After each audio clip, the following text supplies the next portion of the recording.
Anybody who could go down 300 to 3,000 feet in the mine, sure and hell can learn how to program as well.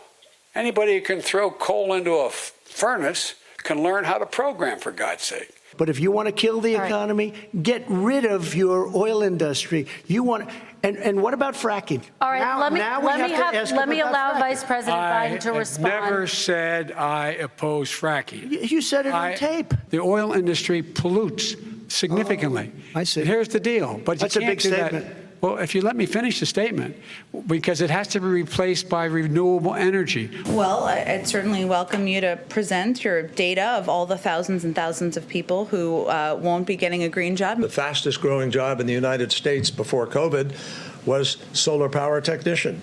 The same people can do those jobs. They can be the people who go to work to make the solar panels.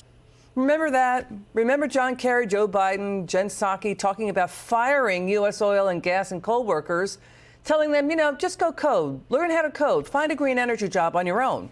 But now they claim constitutional crisis, the end of democracy, when government workers get caught wasting your taxpayer money. And Trump and Dozier are saying there could be fake American government workers on the payroll that don't exist.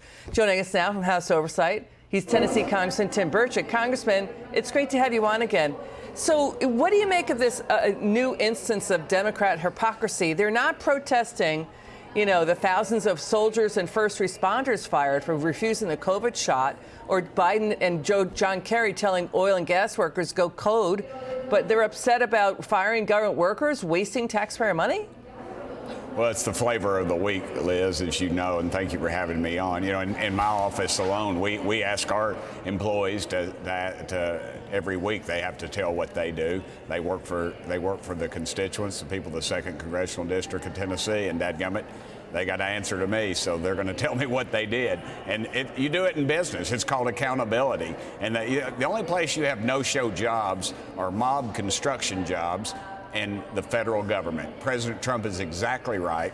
They've switched their attention of attacking him actually now because his numbers, I guess when they do that, his numbers are in the stratosphere, as you know it. Yeah. But the truth is that we have people calling our office saying, hey, I'm having to show up for work. I've moved. I'm not in the area anymore. This is not fair.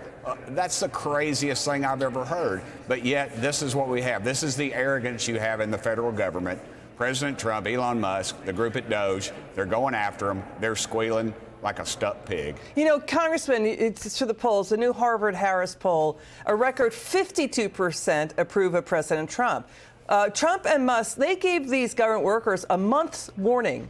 They also get 8 months' pay with benefits. That's better than what private sector companies say. Is it too much to ask for them to get back to the office and stop working from home and justify why they're making an average salary of $106,000 a year? No, ma'am, it's not too much to ask, and I'm glad you asked that, because when I was mayor of Knox County, we did that very same thing. We eliminated jobs that were no longer needed, and people got to go home with a nice paycheck, and it saved money in the long run. It is a complete business-like model that everybody hopes that they have in their federal government, yet we haven't up to this point. We got to get to now. this. We got to get to this. The media and Democrats, they claim a constitutional crisis over the State Department taking over USAID after major corruption and waste was found. A federal judge just gave the green light to, yes, they can fire USAID workers. Look at this. USAID was caught funding groups with alleged ties to terror groups like Hamas. Plus, USAID spent $4.5 billion meant for housing in Haiti, but only 6 homes were built. About 60% of that money instead went to D.C. firms, nonprofits, and NGOs. This is, again, major waste at USAID. I'm looking forward to a quick paper trail, and I guarantee you it goes from the American taxpayer's back pocket to the back pocket of politicians in Washington, D.C. And if it's either party, I don't care. They need to be exposed, and they need to be out of office. Yeah, I mean, it's either through EPA or USAID. We're digging in later to that in the show. Congressman Tim Burchett, appreciate you so much coming on. We appreciate you very much.